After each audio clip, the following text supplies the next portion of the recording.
सब पक्षियों के बच्चे स्कूल जाने से बहुत डरते थे क्योंकि स्कूल की टीचर एक खड़ूस गौरी कौवी थी जो बच्चों को जरा जरा सी बात पर बहुत ज्यादा मारती। मम्मा, आज मैं स्कूल नहीं जाऊंगा, मेरे पेट में जोर से दर्द है। मैं भी नहीं जाऊंगी, मेरे पंखों में दर्द है, उड़ा भी नहीं जा रहा। कुक्कू गुड़िया, आप दोनों चाहते क्या हो? स्कूल बहुत कम जाते हो, हर रोज नया नया बहाना बनाते हो। मम्मा मम्मा, हम कल पक्का जाएंगे, हमारा विश्वास करें, हम दोनों जाएंगे। ऐसे दोनों बच्चे छुट्टी कर लेते हैं और कुछ देर बाद बिल्कुल ठीक हो जाते हैं। दिन बीत जाता है। अगली सुबह मम्मा चिड़िया दोनों को स्कूल भेजती है। कुक्कू भैया, गौरी टीचर आज बहुत गुस्से में है, आप देखना वो हमें ही मारेंगी। चलो गुड़िया, आज हम सबसे पीछे बैठ जाते हैं, फिर टीचर जी का हम पर ध्यान नहीं जाएगा। फिर दोनों बच्चे क्लास में सबसे पीछे बैठ जाते हैं। गौरी कवि अपनी क्लास लेती है। Good morning teacher ji. Good morning. बैठ जाओ, सारे बच्चे अपनी अपनी सीटों पे बैठ जाओ। सबसे पहले कबूतर का बेटा किक्की अपना होमवर्क दिखाता है। होमवर्क तो कर लिया है, पर लगता है तुमने अपने दांत साफ नहीं किए, इसकी तुम्हें सजा मिलेगी। नहीं टीचर जी, मैं अपने दांत साफ करके आया हूँ, आप मेरी मम्मा से पूछ लें। मैं तेरी मम्मा से क्या पूछूं? मैं क्या अंधी हूँ? मुझे दिखाई दे रहा है। फिर गौरी कवि किक्की को 2-3 खींच के लगाती है। किक्की का तो पूरा गाल ही लाल हो जाता है। गुड़िया कुकू, अब तुम दोनों खड़े हो और अपना होमवर्क दिखाओ। टीचर जी, कल मेरे पेट में दर्द था, इसलिए मैं स्कूल नहीं आया। दर्द तुझे कल था, आज तो बिल्कुल ठीक है। चल अब पूरी क्लास में पोछा लगा, यही तेरी सजा है। कुक्कू चुपचाप पोछा लगाने लग जाता है। गौरी कवि गुड़िया से झाड़ू लगवाती है। सर्दी का मौसम था, कुक्कू को पोछा लगाने से सर्दी लग जाती है। मम्मा चिड़िया उसे बुलबुल डॉक्टर के पास ले जाती है। बेटे कुक्कू, आपको सर्दी लगी है, 2-3 दिन तक नहाना मत और दवाइयाँ समय पे लेना। बुलबुल दी, आप इसे इंजेक्शन लगा दें, ये दवाइयाँ लेने में नाटक करता है। मैं खुद ही लगा देती, बस हल्की सी ही तो सर्दी लगी है, दवाइयों से ठीक हो जाएगा, आप चिंता ना करो, बस पानी से दूर रखना। ऐसे बुलबुल कुक्कू को दवा देकर घर भेज देती है। कुक्कू अगले दिन स्कूल जाने के लिए तैयार हो जाता है। कुक्कू बेटा, आज आप छुट्टी कर लेते, कल तुम्हें बुखार था।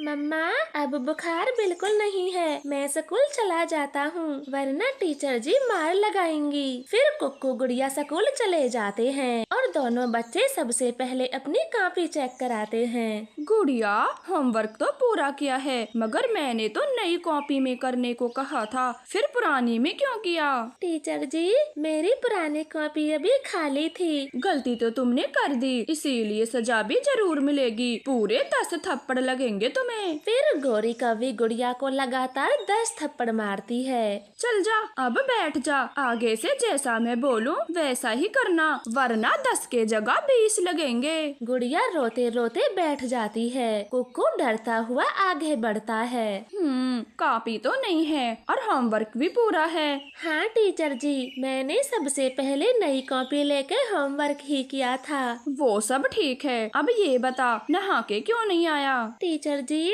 कल मुझे बुखार था, इसलिए डॉक्टर ने नहाने को मना कर दिया। डॉक्टर की ही बात माननी है तो मेरे पास क्यों आते हो? किकी गोलू, जरा टंकी से एक बाल्टी पानी तो लाओ। फिर किक्की गोलू तुरंत ही पानी लाते हैं। कुक्कू तो बहुत डर चुका था।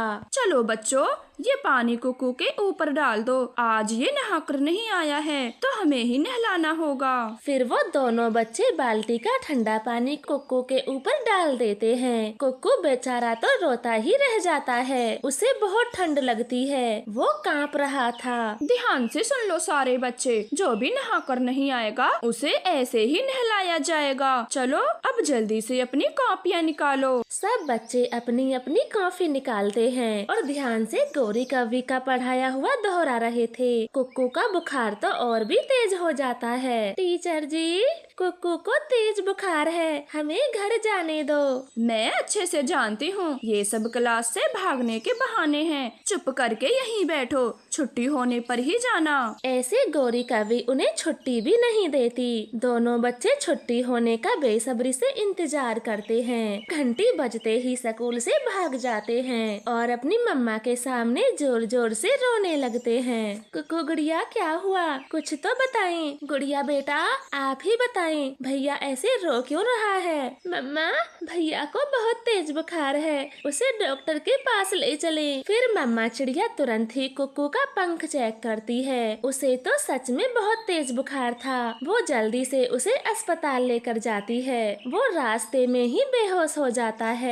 डॉक्टर साहब, मेरे कुक्कू को क्या हुआ है? आप इसे ठीक कर दें। फिर बड़ा डॉक्टर कुक्कू को एडमिट करता है। डॉक्टर साहब, बस बुखार ही आया था, आप इसे एडमिट क्यों कर रहे हो? देखे बहन जी, आपके बच्चे को निमोनिया हो गया है। उसे बहुत सर्दी लगी है, पूरा शरीर बर्फ की तरह ठंडा पड़ गया है। अगर इस समय आप घर लेके जाओगे तो आपके बच्चे की जान खतरे में होगी। नहीं नहीं, मैंने बस ऐसे ही पूछ लिया। आप मेरे बेटे का अच्छे से उपचार करें। फिर कुक्कू को इंजेक्शन लगते हैं, दवाई पिलाई जाती है और काफी देर बाद उसे होश आता है। वो रोता हुआ अपनी मम्मा और डॉक्टर को गौरी के बारे में सब बताता है। बहन जी, आप बाकी बच्चों से इस बात की पूरी पुष्टि करें और स्कूल जाएं, प्रिंसिपल से शिकायत करें। आज कुक्कू की जान भी जा सकती थी। आखिर ऐसे कैसे वो एक बच्चे को नहला सकती हैं? फिर मम्मा चिड़िया स्कूल जाती है। प्रिंसिपल पूरी क्लास के बच्चों से पूछताछ करता है। सभी बच्चे गौरी कवि से बहुत डरते थे। बोलो प्यारे बच्चों, जो गुड़िया और कुक्कू कहते हैं वो सच है?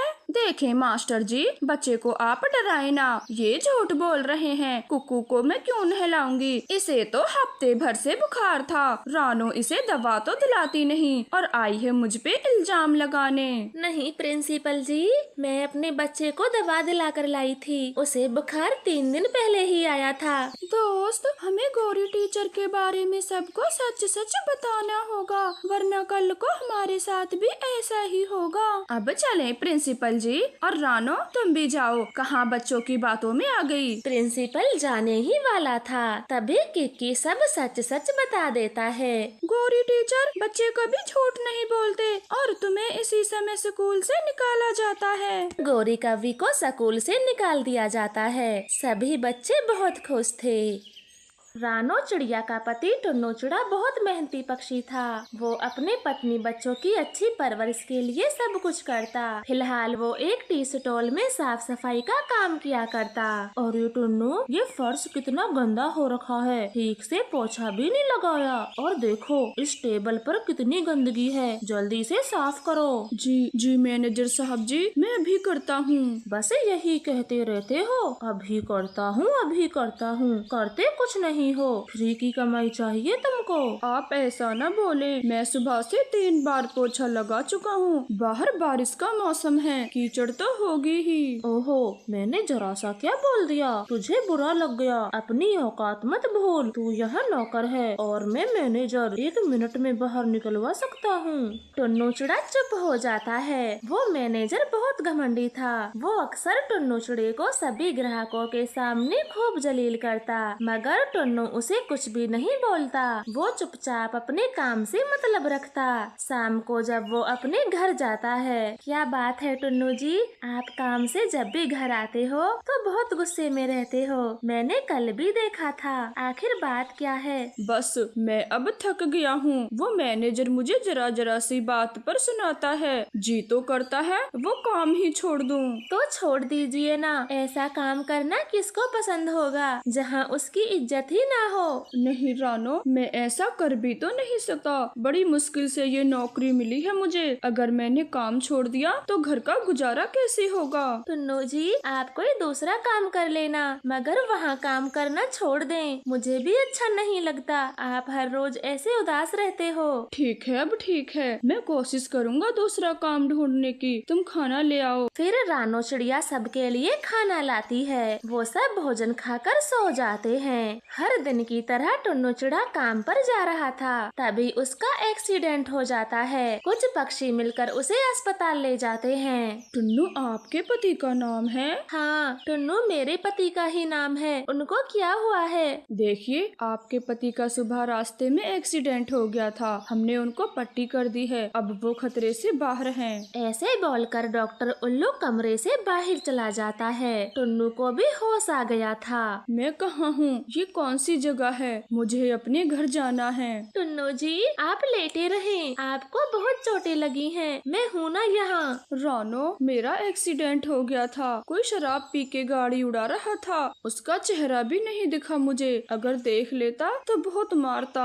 वो दोनों ऐसे बातें करते हैं। उल्लू डॉक्टर रानो को बिल देता है। डॉक्टर साहब, मुझ पे थोड़ी दया करें। हम मामूली से पक्षी हैं, इतनी बड़ी रकम कहाँ से लाएंगे? कुछ तो कम करें। देखें, आप अपने पेशेंट को तभी ले जा सकती हो जब हमारा पूरा बिल भर दोगी। ये प्राइवेट हॉस्पिटल है, कोई फ्री का दवाखाना नहीं। इस तरह से रानो खूब मिन्नतें करती है, मगर वो डॉक्टर एक नहीं सुनता। फिर रानो चिड़िया भागी भागी सबसे धनी सेठ कालू कौवे के घर जाती है। सेठ कालू जी, मुझे पैसों की बहुत जरूरत है। मेरा पति हॉस्पिटल में है, कृपया करके मुझे कुछ पैसे उधार दे दें। हाँ हाँ, क्यों नहीं। मेरा तो काम ही गरीबों की मदद करना है। देखो, तुम्हें जितने भी पैसे चाहिए मुझसे ले लो, मगर मैं अपनी तसल्ली के लिए तुम्हारा घर गिरवी रखूंगा। ठीक है, मैं अपना घर तुम्हारे पास गिरवी रख देती हूँ और बहुत जल्द पैसे देकर छुड़ा भी लूंगी। आप जल्दी से मुझे पैसे दे दें। ऐसे रानो चिड़िया अपने घर को कालू सेठ के पास गिरवी रख देती है और पैसे लेकर अस्पताल जाती है। फिर वो डॉक्टर को पैसे देकर अपने पति को घर लाती है। अगर मैं काम पे नहीं गया तो वो मैनेजर किसी और को मेरी जगह पे रख लेगा। अब क्या होगा? घर का क्या होगा?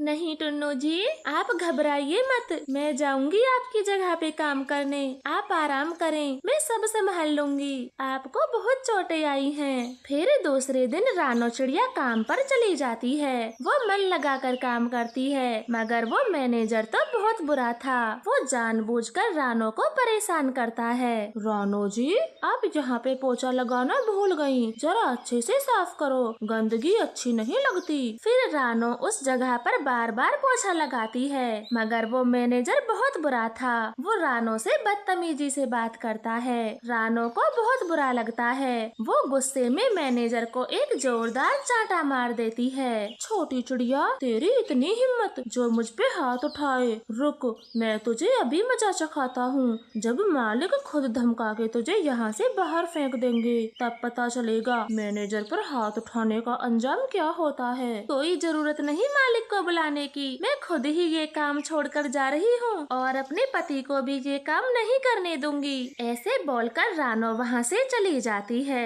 वो घर जाकर अपने पति को सब बता देती है और ऐसे ही कुछ दिन बीत जाते हैं। अब उनके घर में कुछ भी नहीं था, खाने के लाले पड़ जाते हैं। टुन्नू जी, सब मेरी गलती है, ना उस मैनेजर पर हाथ उठाती और ना ही वो मुझे काम से निकालता। अब हम क्या करें? नहीं रानो जी, ऐसा ना कहें, आपने एकदम ठीक किया। मैं भी वहाँ काम के लिए कभी नहीं जाऊँगा। वो सब तो ठीक है, मगर हमारा गुजारा कैसे होगा? बच्चे भी हैं। सब ठीक हो जाएगा, मैं जल्दी ही काम करना शुरू कर दूंगा। टुन्नू जी, आपके इंतजार में मैं और नहीं बैठ सकती। सेठ कालू के भी पैसे देने हैं। ऐसे वो दोनों पति पत्नी परेशान हो रहे थे। तभी उनकी छोटी बेटी बोलती है, मम्मा, क्यों ना आप चाय बेचने का काम शुरू करें? जहाँ पापा काम करते थे वो भी तो चाय का काम था।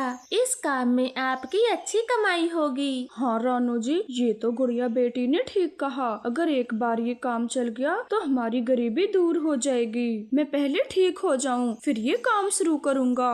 टुन्नू जी, ये काम तो मैं खुद भी कर लूँगी, आप चिंता चिंता ना करें। रानो को चाय बेचने के काम से बहुत खुशी मिलती है। वो अगले दिन से ही चाय बेचने का ठेला लगाती है। पहले कुछ दिनों तो चाय के ठेले पर कोई नहीं आता, फिर बाद में उनकी चाय के ठेले पर भीड़ लगने लगती है। पापा देखें, आज पूरे 1500 रुपए की बचत हुई है। 1500 रुपए, वो भी एक ही दिन में। इसका मतलब चाय बेचने का काम बहुत अच्छा है। हाँ टुन्नू जी, चाय बेचने का काम बहुत अच्छा चल रहा है। अगर ऐसे ही रहा तो मैं बहुत जल्द कालू सेठ के पैसे चुका दूंगी। ऐसे ही धीरे धीरे समय गुजरता गया। अब रानो ने चाय की एक बड़ी टी स्टॉल खोल ली थी। अब वो परिवार मिलकर चाय बेचने का काम किया करता। उनकी सारी गरीबी दूर हो जाती है।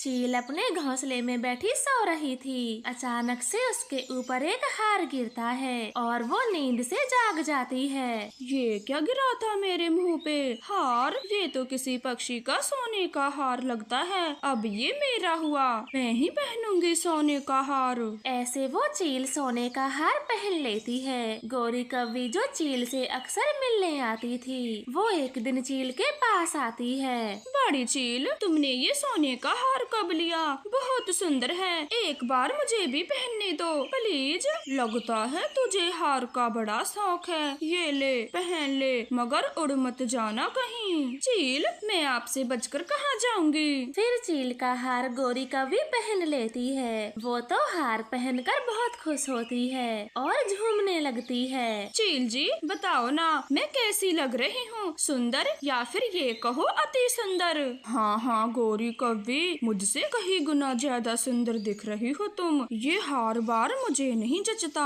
चील दी प्लीज, आप मुझे ये हार दे दो। मुझे सोने का हार पहनने की बड़ी ख्वाहिश है। आज ये ख्वाहिश आप पूरी कर दें, बदले में कुछ भी ले लें। मैंने कई दिनों से मांस नहीं खाया। अगर तू मुझे शिकार ला के देगी तो ये सोने का हार तेरा। बस इतनी सी बात मैं पूरी कर दूंगी। मैं बहुत जल्द ही किसी शिकार को यहाँ भेजूंगी और तुम उसे खा लेना। मैं इंतजार करूंगी और तभी ये सोने का हार भी दूंगी। क्या पता तू हार लेके लापता हो जाए। मैं कहाँ कहाँ ढूंढूंगी तुझे। ऐसे बोलकर चील गौरी से वो हार ले लेती है। गौरी भी वहाँ से चली जाती है। उसे तो हार के सिवा कुछ भी नहीं दिख रहा था। गौरी, कहाँ ध्यान है तुम्हारा? ये दाना खा लो, फिर खत्म हो जाए तो मत कहना मैं भूखी हूँ। मुझे नहीं खाना ये दाना वाना, और तुम भी मुझसे बातें ना करो। मैं कुछ सोच रही हूँ। ठीक है, जब मन करे तब खा लेना। मैं तो चला अपने दोस्त भूरे कव्वे के पास। ये बोलकर कालू कौवा अपने दोस्त से मिलने चला जाता है और जग्गू कौवा भी सो जाता है। तब गौरी कव्वी खुद से बड़बड़ाती है। किसी का बच्चा दे देती हूँ चील को। मिट्ठू का, हरियाली हर समय साथ रहती है अपने बच्चे के। कबूतर और लूसी का बच्चा भी नहीं ले जा सकती, फिर किसका बच्चा लेकर जाऊँ मैं? जग्गू, जग्गू सो गया है, अभी जाके कोई शिकार ढूंढती हूँ। कुक्कू मेरे बच्चे, मैं भोजन लेने जा रही हूँ। आप घोंसले से कहीं मत जाना, पूरा समय घोंसले में ही रहना। ठीक है मम्मा, मैं कहीं नहीं जाऊँगा। आप भी भोजन लेकर जल्दी आना, अकेले मेरा मन नहीं लगता। ठीक है मेरे बच्चे, मैं दूर नहीं गई तो जल्दी ही आ जाऊंगी, आप घबराना नहीं। ऐसे मम्मा चिड़िया अपने बेटे को घोंसले में छोड़कर चली जाती है। दूसरी तरफ गौरी कव्वी बच्चे की तलाश में यहाँ वहाँ घूम रही थी। उसकी नजर चिड़िया के घोंसले पर जाती है। मुझे शिकार मिल गया, छोटी चिड़िया का बच्चा। जल्दी से इसी को दे आती हूँ चील को। और वैसे भी चिड़िया तो कमजोर है, कुछ जान नहीं पाएगी। अब मेरा सोने का हार मुझे मिल जाएगा। गौरी भागी भागी चिड़िया के घोंसले में जाती है। इधर सोया हुआ जग्गू भी नींद से जाग जाता है। मम्मा कहाँ चली गयी? उन्होंने दाना भी नहीं खाया। मैं मम्मा को ढूंढता हूँ, वो यहीं कहीं होंगी। ऐसे जग्गू कौवा भी अपनी मम्मा को ढूंढने घोंसले से बाहर चला जाता है। इधर गौरी कव्वी चिड़िया के बच्चे से कहती है, छोटे बच्चे, क्या तुम्हें ये अंजीर का फल चाहिए? हाँ गौरी आंटी, मुझे बहुत भूख लगी है, क्या आप मुझे ये खाने को दोगी? हाँ हाँ बेटे, क्यों नहीं, आपके लिए ही तो तुम्हें ये अंजीर का फल लेके आई हूँ, खाएं खाएं और बताएं कैसा है। फिर चिड़िया का बच्चा गौरी से अंजीर का फल लेकर खा लेता है। आंटी, ये तो बहुत मीठा था, मुझे और खाना है। और भी खाना है तो चलो मेरे साथ, अंजीर का पेड़ थोड़ी दूर है, तुम वहाँ जी भर के खाना। नहीं आंटी, मम्मा ने बाहर जाने से मना किया है, मैं कहीं नहीं जाऊंगा। बच्चे, आपकी मम्मा भी तो वहीं गई हैं, अंजीर के पेड़ के। अब चले मेरे साथ, मम्मा तुम्हें देखकर बहुत खुश होंगी। गौरी और कुक्कू की बातें जग्गू कौवा भी सुन रहा था। मम्मा ने मुझे अंजीर का फल नहीं दिया खाने को, वो कुक्कू को क्यों खिला रही है अंजीर, जबकि मुझे अंजीर बहुत पसंद हैं। इससे पहले मम्मा सारे अंजीर इस कुक्कू को खिला दे, मैं इनसे पहले जाकर खा लूंगा। मुझे मालूम है कहाँ है वो पेड़, मैं जाता हूँ। फिर जग्गू कौवा भागा भागा अंजीर खाने चला जाता है। अंजीर का पेड़ चील के घोंसले के बिल्कुल ही पास था, मगर वहाँ कोई भी पक्षी आता जाता नहीं था। चील बेसब्री से शिकार का इंतजार कर रही थी। तभी जग्गू कौवा उसे दिख जाता है। आ गया, मेरा शिकार आ ही गया, मजे से खाऊंगी इस बच्चे को। मम्मा मुझसे तो हर समय यही कहती रही, अंजीर के पेड़ पे मत जाना, और अब खुद ही चिड़िया के बच्चे के साथ यहाँ आ रही हैं। मैं खा जाऊंगा, मैं पूरे अंजीर खा जाऊंगा। गौरी का बेटा ऐसे अंजीर का फल खा रहा था, तभी चील उसे दबोच लेती है और मार के खा जाती है। कुक्कू मेरे बच्चे, तुम कहाँ गए? मैंने मना किया था घोंसले से कहीं मत जाना, फिर भी तुम घोंसला छोड़कर चले गए। अब मैं तुम्हें कहाँ ढूंढूं? ऐसे मम्मा चिड़िया अपने बेटे को ढूंढने के लिए चली जाती है। कालू भैया, आपने मेरे बच्चे को देखा है? ना जाने कहाँ चला गया। नहीं नहीं चिड़िया, मैंने नहीं देखा। क्या आपने जग्गू और गौरी को देखा है? पता नहीं वो दोनों भी कहाँ चले गए। चले कालू भैया, हम दोनों मिलकर ढूंढते हैं। फिर कालू और चिड़िया दोनों एक साथ उनको ढूंढने चले जाते हैं। गौरी चिड़िया के बेटे के साथ चील की गुफा के बाहर पहुंच जाती है। कुक्कू बेटे, आप जाएं और अंजीर खाएं, मैं नदी से थोड़ा पानी पी के आती हूँ। ठीक है आंटी जी, पर आप जल्दी आना, मुझे अकेले बहुत डर लगता है। फिर कुक्कू अंजीर के पेड़ से जाकर अंजीर खाता है। गौरी कौवी वहीं पेड़ के पीछे छुप गई थी और चील का इंतजार कर रही थी। अब बस किसी भी समय चील आकर चिड़िया के बच्चे को खा जाएगी, फिर मैं अपना हार लेने जाऊंगी। ऐसे गौरी कौवी बहुत खुश हो रही थी और देख रही थी, मगर चील तो अपना पेट पहले ही भर चुकी थी, वो तो अपने घोंसले में सोई हुई थी। ये चील कहाँ मर गई? अब क्यों नहीं आती? वैसे तो बोल रही थी मैं इंतजार करूंगी, और अब देख भी नहीं रही, मुझे ही जाके बताना होगा। फिर गौरी कौवी छुपते छुपाते चील की गुफा में चली जाती है। शाबाश गौरी, तू मेरी पक्की सहेली है। क्या शिकार भेजा था, वो भी अपनी ही बिरादरी का। ये ले, अपना सोने का हार ले ले। चील दी, हार तो मैं ले लूंगी, आप जल्दी से बच्चे को खा ले, वो अंजीर के पेड़ पे बैठा हुआ है। गौरी, मैंने तो कब का खा लिया, तूने एक कौवे के बच्चे को भेजा था। ये बात सुनकर गौरी के तो होश उड़ जाते हैं। तभी चिड़िया और कालू कौवा भी वहाँ पहुँच जाते हैं। गौरी, तुम यहाँ क्या कर रही हो, और हमारा जग्गू बेटा कहाँ है? कालू, ये चील हमारे बच्चे को खागी, हमारा जग्गू। चील, आपने मेरे बच्चे को क्यों खाया? बोलो, क्यों खाया? फिर चील उन दोनों को सारी बातें बता देती है। चिड़िया तो तुरंत ही अपने बेटे को लेकर वहाँ से चली जाती है। कालू गौरी भी अपने घोंसले में आ जाते हैं। सत्यानाश हो उस चील का, मेरा बेटा खागी, मेरा बेटा खागी, मरेगी वो, आधी रात को मरेगी वो। गौरी, मेरी बला से तो वो चील तुझे ही खा जाती, मगर मेरा बेटा जग्गू बच जाता। तुम्हारे एक हार के लालच में मेरा बेटा मर गया। अब नाचो पूरे में ये हार पहन के। इस तरह से गौरी का बेटा उससे हमेशा के लिए दूर चला जाता है। तो प्यारे दोस्तों, इस कहानी से हमें सीख मिलती है, जो गड्ढा हम दूसरों के लिए खोदते हैं, उसमें एक दिन खुद ही गिर जाते हैं। आपका धन्यवाद।